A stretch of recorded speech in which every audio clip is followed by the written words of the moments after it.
ناظرین السلام علیکم ورحمۃ اللہ وبرکاتہ۔ استقبال ہے سچی بات میں۔ ناظرین، آج میں آپ کے روبرو سچی بات کا پروگرام لے کر تو حاضر ہوں، لیکن یہ بات بالکل سمجھ میں نہیں آ رہی ہے کہ آخر آج کس موضوع پر آپ سے گفتگو کی جائے، کن باتوں کا تذکرہ کیا جائے، اس لیے کہ ہمارا پیارا ملک ہندوستان آج انتہائی مشکل دور سے گزر رہا ہے۔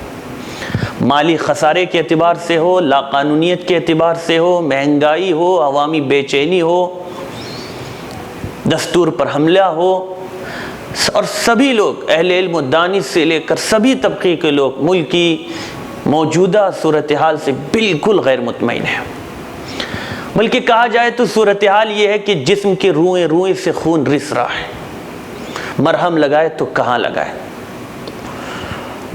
اور جو ملک کا اس وقت کا منظرنامہ ہے، علامہ اقبال علیہ الرحمہ نے کہا تھا کہ آنکھ جو کچھ دیکھتی ہے لب پہ آ سکتا نہیں، آنکھ جو کچھ دیکھتی ہے لب پہ آ سکتا نہیں، محو حیرت ہوں کہ دنیا کیا سے کیا ہو جائے گی۔ بہرحال بہت سوچنے کے بعد آخر اس نتیجے پر پہنچا کہ ایک ایسی غلط فہمی آج کے اس پروگرام میں دور کروں جس سے بہت سارے لوگ ناواقف ہیں، غلط فہمی کا شکار ہیں۔ اور وہ یہ ہے، بہت سے لوگ یہ سمجھتے ہیں، ہمارے مسلمانوں میں سے اور ہمارے برادران وطن میں سے بھی، کہ سی اے اور این آر سی صرف مسلم مخالف ہے۔ یہ بہت بڑی غلط فہمی ہے، یا یوں کہا جائے کہ دھوکہ دیا جا رہا ہے، جھوٹ بولا جا رہا ہے، عوام کو بیوقوف کیا جا رہا ہے۔ اس لیے کہ سی اے اور این آر سی مسلم مخالف بھی ہے، دلت مخالف بھی ہے، شیڈول کاسٹ اور شیڈول ٹرائب کے بھی مخالف ہے، او بی سی کے لیے بھی او بی سی بھی مخالف ہے، عیسائیوں کے لیے بھی، سکھوں کے لیے، بدھوں کے لیے بھی، جتنے لوگ اس ملک میں بستے ہیں ان سب کے لیے مخالف ہے، ان سب کے لیے تکلیف اور پریشانی کا سبب ہے۔ لیکن لوگ نہیں سمجھ رہے ہیں، غلط فہمی کا شکار ہے۔ بہرحال آج کی سچی بات میں کوشش کروں گا کہ اسی سے متعلق کچھ باتیں آپ کی خدمت میں حاضر کروں۔ اس سے پہلے، آگے بڑھنے سے پہلے، ایک بار میں آپ سے پھر گزارش کروں گا کہ جن لوگوں نے ابھی تک ہمارے یوٹیوب چینل کو سبسکرائب نہیں کیا ہے وہ برائے کرم فوراً سبسکرائب کر لے، اور لیٹسٹ اپڈیٹ کے لیے بیل آئیکن پر بھی کلک کریں اور ہمارے مشن کو آگے بڑھانے میں ہمارا تعاون کریں۔ تو ناظرین، آغاز میں میں آپ کو ایک اقتباس سنانا چاہتا ہوں، اور وہ اقتباس ہے مشہور و معروف شخصیت مولانا ابوالکلام آزاد کا، جن کا مجسمہ پارلیمنٹ ہاؤس کے باہر بھی نصب ہے۔ انہوں نے ایک دفعہ اس ملک کے حوالے سے بہت خوب کہا تھا۔ انہوں نے کہا تھا کہ ہندوستان کے لیے قدرت کا یہ فیصلہ ہو چکا تھا کہ اس کی سرزمین انسان کی مختلف نسلوں، مختلف تہذیبوں اور مختلف مذہبوں کے قافلوں کی منزل ہے۔ ابھی تاریخ کی صبح بھی نمودار نہیں ہوئی تھی، ان قافلوں کی آمد شروع ہو گئی، اور پھر ایک کے بعد ایک سلسلہ جاری رہا۔ اس کی وسیع سرزمین سب کا استقبال کرتی رہی، اور اس کی فیاض گود نے سب کے لیے جگہ نکالی۔ ہماری 11 صدیوں کی مشترک تاریخ نے ہماری ہندوستانی زندگی کے تمام گوشوں کو اپنی تعمیری سامانوں سے بھر دیا ہے۔ ہماری زبانیں، ہماری شاعری، ہمارا ادب، ہماری معاشرت، ہمارا ذوق، ہمارا لباس، ہمارے رسم و رواج، ہماری روزانہ زندگی کی بے شمار حقیقتیں، کوئی گوشہ ایسا نہیں ہے جس پر اس مشترک زندگی کی چھاپ نہ لگ گئی ہو۔ یہ ہے ہندوستان ناظرین۔ تو یہی وہ آئیڈیل اور نمونہ تھا جس کے سانچے میں آئین کو ڈھالا گیا۔ یہی وہ آئین ہے جس کی حفاظت کا حلف اٹھایا جاتا ہے۔ لیکن آج اسی آئین پر، اسی دستور پر خطرات کے بادل منڈلا رہے ہیں۔ اسی آئین پر حملے کی کوششیں ہو رہی ہیں۔ اگر آپ صرف اس کا ابتدائیہ پڑھیں، تمہید جو آئین کی ہے، جس کو ہم پریمبل کہتے ہیں، تو آپ کو معلوم ہوگا کہ آج اسی کی بنیادوں کو کھوکھلے کرنے کی کوششیں پورے زور و شور سے جاری ہے۔ بہرحال ناظرین، سی اے اور این آر سی کا خطرہ، بلکہ یہ ہر ہندوستانی کے لیے کتنا خطرناک ہے، یہ بات ہر ہندوستانی کو سمجھنا چاہیے۔ اس سلسلے میں سب سے پہلے تو یہ جاننا ضروری ہے کہ دراصل NRC یعنی شہریت کا وہ رجسٹر ہے جس میں نام آ جائے گا تو اسے ہندوستانی شہری مانا جائے گا، اور جو اس سے باہر رہ جائے گا اسے غیر قانونی مہاجر قرار دیا جائے گا۔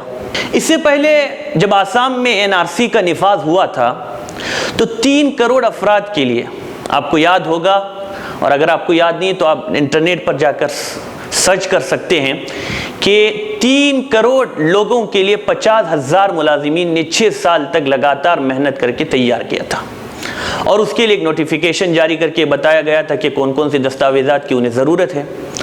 اب دیکھیے آسام میں NRC کا اعلان ہونے کی دیر تک ایک ہنگامہ برپا ہو گیا، ہر کوئی اپنے ضلع صدر دفتر کی طرف اور باہر کام کرنے والے اپنے آبائی شہروں کی طرف بھاگنے لگے۔ اپنے دستاویزات حاصل کرنے کے لوگ روزانہ قطاروں میں لگنے لگے، اور ایک اندازے کے مطابق آسام کے شہریوں نے اپنے دستاویزات تیار کرانے میں تقریباً 8,000 کروڑ روپے خرچ کر ڈالے۔ آخر کار 6 سال کے بعد NRC جاری ہوئی، اور اس کے ساتھ ہی وہ سوالوں کے گھیر میں آ گئے۔ لاکھوں معاملات ایسے ہیں جن میں خاندان کے 1 یا 2 فرد NRC سے باہر کر دیے گئے، پورا خاندان شامل، لیکن اس کے 2-3 افراد کو باہر۔ تمام دستاویزات میں ایک نام نہ ہونے کی وجہ سے، یکساں نام نہ ہونے کی وجہ سے بھی NRC سے نام باہر، بلکہ کئی ایسے مشہور لوگ باہر ہو گئے، جس میں ایک سابق فوجی ثناء اللہ کا معاملہ عالمی سطح پر سرخیوں میں چھایا رہا کہ ہندوستانی فوج میں اپنی خدمات انجام دے چکے سابق فوجی کی شہریت کو بھی ختم کر دیا گیا تھا۔ آخر یہ کیا بات ہے؟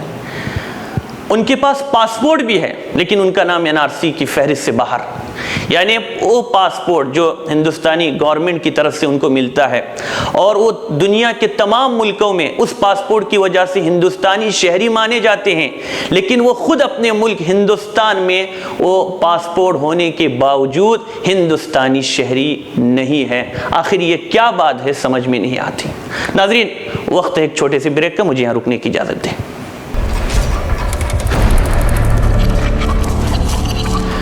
ناظرین، استقبال ہے سچی بات میں۔ ناظرین، میں بات کر رہا تھا آسام کی، اور وہاں پر جو NRC کرائی گئی اس سلسلے میں گفتگو کر رہا تھا۔ تو آگے بڑھتے ہیں کہ جب آسام میں NRC سے تقریباً 19 لاکھ لوگ باہر ہوئے، اور بڑی دلچسپ بات ہے کہ اس میں 12 سے 13 لاکھ ہندو تھے اور مسلمان 5 لاکھ تھے۔ تو یہیں سے پھر دوسری کہانی شروع ہوتی ہے، اور وہ دوسری کہانی یہ ہے کہ جب اتنی بڑی تعداد ہندوؤں کی NRC سے باہر ہو گئی تو BJP کو شدید جھٹکا لگا۔ انہیں محسوس ہونے لگا کہ ان کا ووٹ بینک خطرے میں ہے، ووٹر ناراض ہو جائیں گے۔ تو ایک اور چال انہوں نے چلی، اپنے ووٹوں کے لیے وہ مختلف چال چلا کرتے ہیں چاہے ملک کا کچھ بھی ہو جائے، اور یہ کہنا شروع کر دیا کہ دراندازوں کا، یعنی جو باہر سے لوگ آئے ہیں، یہ صرف آسام کا مسئلہ نہیں بلکہ پورے ملک کا ہے، اور ہم پورے ملک میں NRC کو لاگو کریں گے۔ اور پھر اسی لیے انہوں نے CAA کو ہری جھنڈی دکھا دی۔ لیکن آپ ٹھنڈے دماغ سے یہ بات بھی تو سوچئے کہ CAA کے بعد CAA کی کارروائی کے لیے پیسے خرچ کرنے پڑیں گے۔ اب ایک بڑی تعداد عوام کی جو غریب ہے اس ملک میں، 50 سے 60% اس ملک کے غریب عوام، ان کو جب CAA کی کارروائی کے لیے پیسوں کی ضرورت ہوگی تو وہ پیسے کہاں سے لائیں گے؟ غریب کے پاس پیسہ کہاں سے آئے گا؟ وہ بڑی مشکل سے 2 وقت کے لیے کھانا اس کو ملتا ہے، تو ان کارروائیوں کے لیے وہ پیسے کہاں سے لائے گا؟ وہ کہاں، کس کے پاس جائے گا؟ وہ کہاں کی ٹھوکریں کھاتے بیٹھے گا؟ اور پھر جب نوٹ بندی اس ملک میں ہوئی، اور نوٹ بندی کے وقت جس طرح کے حالات سے ملک دوچار ہوا، ویسے ہی حالات NRC کے بعد بھی پیدا ہوں گے، اور اس کی زد میں کسی ایک مذہب یا فرقے سے تعلق رکھنے والے لوگ نہیں آئیں گے، بلکہ ملک کا ہر فرد، ہر شہری اس سے متاثر ہوگا۔ آپ کو یاد ہوگا نوٹ بندی کرتے وقت بھی حکومت نے کہا تھا کہ اس سے کالا دھن ختم ہو جائے گا، لیکن ہوا تو کچھ اور ہی ہوا ایک کہ نوٹ بندی سے وہ پیسہ حکومت کے پاس پہنچا، اور ان لوگوں کا پیسہ پہنچا جن لوگوں نے جائز طریقے سے صحیح طور پر کمایا تھا، لیکن ان کا کہیں ریکارڈ نہیں تھا۔ نتیجہ یہ ہوا کہ کالا دھن تو واپس نہیں آیا، جو باتیں کہی گئی تھی نوٹ بندی کے سلسلے میں ان میں سے کسی بات پر عمل نہیں ہوا، بلکہ عام عوام کو سڑکوں پر گھسیٹا گیا، اور غریبوں پر اور عوام پر اس کی زبردست مار پڑی۔ ناظرین، اور بعض لوگ ہیں جو یہ کہتے ہیں کہ جو لوگ NRC سے باہر ہوں گے اور اگر وہ نان مسلم ہیں، غیر مسلم ہیں، تو انہیں گھبرانے کی ضرورت نہیں، اس لیے کہ CAA کا قانون اسی لیے لایا گیا۔ لیکن آپ کیا سمجھتے ہیں، کیا یہ اتنا آسان ہے؟ فرض کریں کہ کوئی ان 3 ممالک سے ہندوستان نہیں آیا، بلکہ وہ ہندوستان کا اصل شہری ہے، لیکن اس کے پاس خود کو شہری ثابت کرنے کے حوالے سے کوئی دستاویز نہیں ہے، تو وہ کیا ثابت کر پائے گا کہ وہ مہاجر ہے، یعنی وہ باہر سے آئے گا؟ جب وہ کہیں سے آیا ہی نہیں تو ظاہر سی بات ہے کہ وہ یہ ثابت کرنے میں بالکل ناکام رہے گا۔ اب ایسے لوگوں کا بعد میں کیا ہوگا یہ شاید حکومت کو بھی نہیں معلوم، اور اگر کسی کو شہریت دی بھی جائے CAA کے ذریعے تو اس کے لیے اس کو 5 سال تک انتظار کرنا پڑے گا، اور آپ خود اندازہ کر سکتے ہیں کہ ان 5 سالوں میں وہ کہاں تک بھٹکتا رہ جائے گا، کتنی اس کو تکلیف ہوگی، وہ ان 5 سالوں میں اگر کرے گا کیا؟ بہر صورت یہ قانون تمام اقلیتوں اور جتنے مذاہب کے ماننے والے اس ملک میں ہیں اور جتنے غریب لوگ ہیں، دلت سماج سے تعلق رکھتے ہیں، OBC، شیڈول کاسٹ اور شیڈول ٹرائب، ان تمام لوگوں کے لیے یہ قانون خطرے کی گھنٹی ہے۔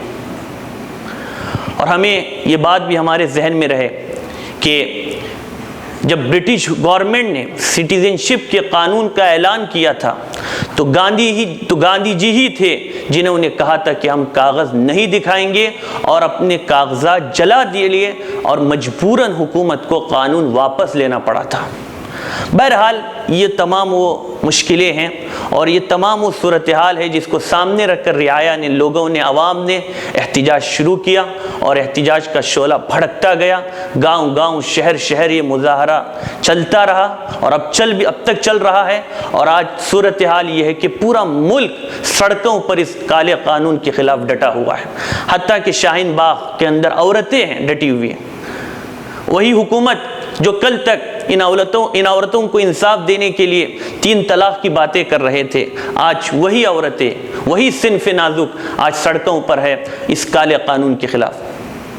بہرحال ڈرنے کی تو بالکل ضرورت نہیں، ہمیں اچھی طرح یہ بات سمجھنا چاہیے کہ ڈر یہاں نہیں کہیں اور ہے، مایوس ہونے کی بالکل ضرورت نہیں، مایوسی کہیں اور چاہیے ہوئی ہے، جو کام ہمیں کرنے ہم کام کرتے رہیں، اور یہ بات ہم سمجھ لیں کہ اہل حق کی کامیابی یقینی ہے، اور اس کا خاتمہ اقبال کی زبان میں شب گریزہ ہوگی آخر جلوہ خورشید سے، یہ چمن معمور ہوگا نغمہ توحید سے۔ والسلام علیکم ورحمۃ اللہ وبرکاتہ۔